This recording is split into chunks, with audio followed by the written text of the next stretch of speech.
K výplachu nosa potrebujeme tieto tri veci. Solnú konvičku, odmerku a samotnú sol. Táto odmerka má obsah 2,3 ml. Presne toľko tu soli nasypeme do konvičky.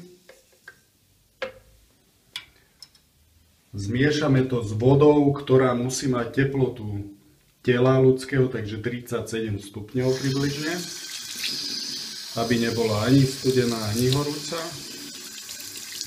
No.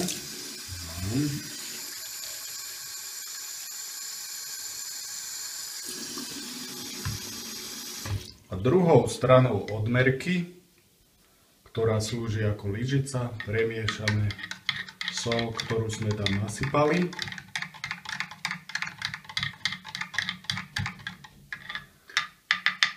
A môžeme ísť k samotnému výplachu nosa. Naplnenú konvičku s vodou a solou si priložíte k jednej nosnej dierke a naklodíte ju takýmto spôsobom. Si prečistíte jednu dierku, približne keď sa vyleje polovica, prejdete do druhej dierky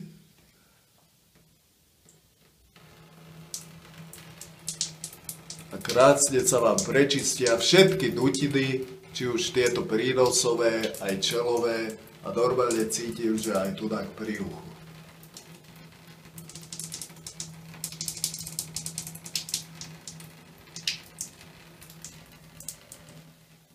Super, konvička je prázdna, všetky sople, zelené, žlté, výjdu von a nakoniec si stačí len vysvrkať nos a dutiny máte prázdne a čisté.